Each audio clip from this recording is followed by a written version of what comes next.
வணக்கம் எல்லாரும் எப்படி இருக்கீங்க? வெல்கம் டு சாண்டிட் பிட்ஸ். இன்றைக்கி நம்ம சேனலில் பார்க்க போகிறது பார்த்திங்கன்னா, ஒரு சூப்பரான ஒன் பார்ட் மீல் அப்படின்னு சொல்லக்கூடிய ஒரே சட்டியில் செய்யக்கூடிய கீரை பிரியாணி, இல்லை கீரை சாதம், ஸ்பினாச் பிரியாணி அப்படின்னு சொல்லலாம். நமக்கு எப்போ பாரு பார்த்திங்கன்னா, ஒரு குழம்பு, ஒரு கூட்டு அதெல்லாம் பண்ணணுன்னா ரொம்ப நேரம் எடுக்கும். அதே சமயம் பார்த்திங்கன்னா, நமக்கு ஹெல்த்தியாகவும் சாப்பிடணும், ஈஸியாகவும் குக் பண்ணணுன்னா இந்த ஒன் பார்ட் மீல் தாங்க அதுக்கு சரியான வழி. இது வந்து லஞ்ச் பாக்ஸ்க்கு ரொம்ப ரொம்ப ஈஸியான ரெசிபி. இப்போ ரெசிபி எப்படி பண்ணலான்னு பார்க்கலாம் வாங்க. நான் இதுக்கு என்னென்ன இன்க்ரீடியன்ஸ் தேவைன்னு லிஸ்ட் பண்ணியிருக்கேன், நீங்கள் பார்த்து எடுத்து வச்சுக்கோங்க. இதை சாம அரிசி வச்சு பண்ண போகிறோம். இதை நீங்கள் சாதாரண பச்சை அரிசியோ இல்லை பாசுமதியோ எனி கைண்ட் ஆஃப் ரைஸ் வச்சு பண்ணலாம், இல்லை எனி கைண்ட் ஆஃப் மில்லட்ஸ் வச்சும் பண்ணலாம். திணை இல்லைன்னா அந்த மாதிரி குதிரவாளி எது வச்சும் பண்ணலாம். நான் இன்றைக்கி வந்து சாம அரிசி எடுத்திருக்கேன். இப்போ இந்த கப்பில் நான் 1.5 கப்பு சாம அரிசி எடுத்து நல்லா அதை வாஷ் பண்ணி ஒரு 15 to 20 நிமிஷம் ஊற வச்சுட்டேன். கீரையும் எடுத்து நல்லா ஆஞ்சி வாஷ் பண்ணி அதையும் நல்லா தண்ணி இருத்து வச்சுட்டேன். ஹெல்த்தியான சாப்பாடுன்னு சொல்லிட்டு ப்ரோட்டீன் இல்லைன்னா எப்படிங்க, அதனால் வெள்ளை முக்கடலையை ஊற வச்சு உப்பு போட்டு வேக வச்சு எடுத்து வச்சுருக்கேன். இப்போ ஒரு மிக்சி ஜார் எடுத்துக்கலாம். அதில் ஒரு 3-4 பச்சை மிளகா, உங்களுக்கு எவ்வளோ காரம் வேணுமோ அவ்வளோ போட்டுக்கலாம். அதோடு நான் ஒரு 1/2 டம்ளர் தண்ணி ஊற்றிக்கிறேன். எந்த அரிசி போட்டோமோ அந்த கப்பை எடுத்துக்கோங்க. இப்போ இதில் வந்து நான் அந்த ஸ்பினாச்சை வந்து போட்டு இதை அரைச்சி எடுத்துகிட்டு வர போகிறேன். பச்சையாக தான் போட போகிறோம். ஸோ முதல்ல பார்த்திங்கன்னா எல்லாமே போட்டால் அரையாது, அதனால கொஞ்சம் கொஞ்சமாக போட்டு அரைச்சி அப்புறம் ஆட் பண்ணி முதல்ல ஒரு பேட்ச் எவ்வளோ கொள்ளுமோ அவ்வளோ போட்டு அரைச்சி எடுத்துகிட்டு வந்தேன். அதுக்கப்புறம் மிச்சம் இருக்க ஸ்பினாச்சியும் நிறைய, நீங்கள் ஸ்பினாச் தான் யூஸ் பண்ணணுன்னு இல்லை, நீங்கள் வந்து வெந்தயக்கீரை யூஸ் பண்ணிங்கன்னா அரைக்கவே வேணாம், அதை அப்படியே போட்டுடலாம். எனி கீரை உங்களுக்கு எந்த கீரை கிடைக்குதோ அந்த கீரையை யூஸ் பண்ணுங்க. பாலக் யூஸ் பண்ணால் ரொம்பவே நல்லது உடம்புக்கு. ஸோ இப்போ அரைச்சி ரெடி பண்ணியாச்சு. அதில் ஒரு குக்கர் எடுத்திருக்கேன். ஒன் பார்ட் மீல் பார்த்தீங்களா, அதனால குக்கர்லேயே செஞ்சிடலாம். இதில் ஒரு 2 டேபிள் ஸ்பூன் கிட்டே எண்ணெய் ஊற்றிருக்கேன். இல்லை 1.5 டேபிள் ஸ்பூன் கூட போதும். எண்ணெய் நல்லா காயட்டும். காஞ்சதும் அதில் வந்து நல்லா 1 டீஸ்பூன் கிட்ட ஜீரகம் போட்டுக்கலாம். கடுகெல்லாம் தேவையில்லை. உங்களுக்கு வேணும்னா நீங்கள் 1.5 டீஸ்பூன் கூட போட்டுக்கலாம்.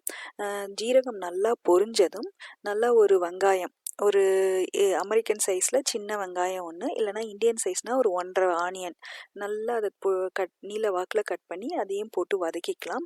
கூடவே நல்லா கருவேப்பிலை நல்லாவே போட்டுக்கலாம். நல்லா பச்சை கருவேப்பிலை போட்டால் சூப்பர் வாசனையாக இருக்கும். இப்போ இந்த வெங்காயத்தை கொஞ்சம் லைட்டாக வதக்கிக்கலாம். ரொம்ப வதக்கணும்னு இல்லை, கொஞ்சம் வந்து கலர் மாறுற அளவுக்கு லைட்டாக ப்ரௌன் ஆகிற வரைக்கும் வதக்கிட்டு அதில் வந்து ஒரு 1.5 டீஸ்பூன் கிட்ட பூண்டு பேஸ்ட் போட்டிருக்கேன். நீங்கள் பூண்டு வேணால் கட் பண்ணி கூட போட்டுக்கலாம். கொஞ்சமாக 1 டீஸ்பூன் கிட்ட நான் வந்து ஜிஞ்சர் பேஸ்ட்டும் போட்டிருக்கேன். ஏன் ஜிஞ்சர் போடுறோன்னா, லஞ்ச் பாக்ஸ்லாம் போடும்போது வெறும் பூண்டு மட்டும் போட்டோம்னா சல்லுன்னு நல்லாவே இருக்காது டேஸ்டியாக. அதனால் கொஞ்சம் இஞ்சி போட்டோம்னா அது வந்து ஆறி போனதுக்கப்புறம் சாப்பிட்றதுக்கும் நல்லாயிருக்கும். இப்போ இஞ்சி பூண்டு பேஸ்ட் போட்டு இதை நல்லா வதக்கிப்போம்.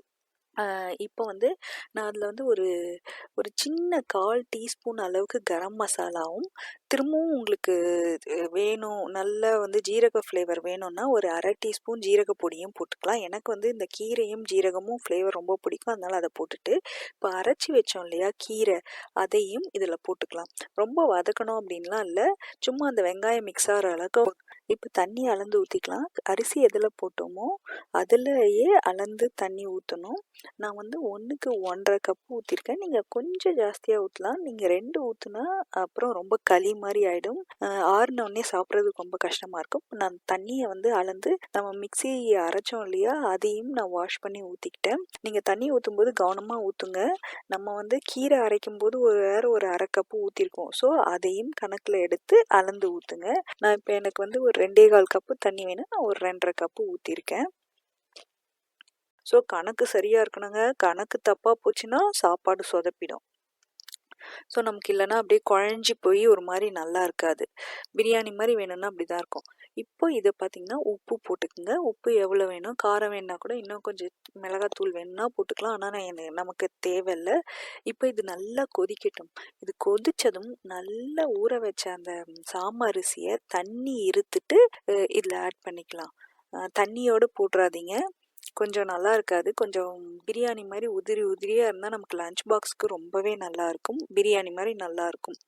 கொஞ்சம் குழஞ்சிடுச்சுன்னா அது ஒரு மாதிரி என்ன சொல்கிறதுங்க, கொஞ்சம் களி மாதிரி நல்லா இல்லை டேஸ்ட்டு. சாப்பிட்றதுக்கு ஒரு மாதிரி நல்லாவே இல்லை. கொஞ்சம் உதிரி உதிரியாக இருந்தால் நமக்கு சாப்பிட்றதுக்கு சூப்பராக இருக்குது. இது என்னோட எக்ஸ்பீரியன்ஸ். ஸோ இப்போ இதை நல்லா கொதிக்க விட்டுருவோம். இப்போ வேக வச்சுருக்க அந்த சன்னாவையும் போட்டுப்போம்.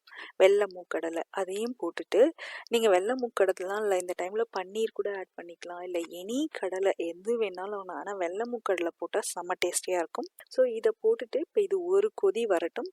இந்த டைமில் உப்பு காரம் எல்லாம் பார்த்துக்குங்க. இப்போ நான் ஒரு 1.5 டீஸ்பூன் கிட்ட நெய் ஆட் பண்ணிக்கிறேன். கீரையோட நெய் சாப்பிட்டா அதுதாங்க தேவாமிர்தம். கீரை சாதத்தில் என்னைக்காவது நீங்கள் நெய் போட்டு சாப்பிட்ருக்கீங்களா? சாப்பிட்டு பாருங்கள், அட்டகாசமாக இருக்கும். ஸோ இதில் இப்போ நெய் போட்டாச்சு. இப்போ இதை கலந்துட்டு குக்கரை மூடிடுவோம்.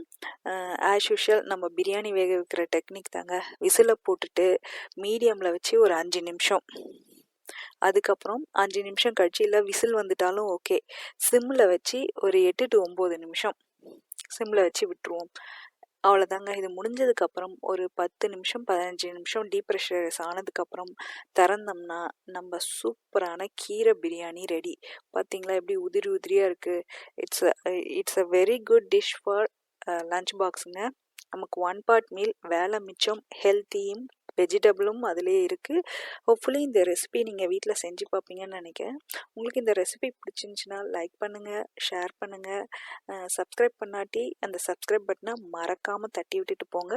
அடுத்த ரெசிபி இல்லை அடுத்த ஒரு வீடியோவில் உங்களை சந்திக்கும் வரை விடைபெறுவது சாண்ட் டிட்பிட்ஸ். நன்றி, பாய்.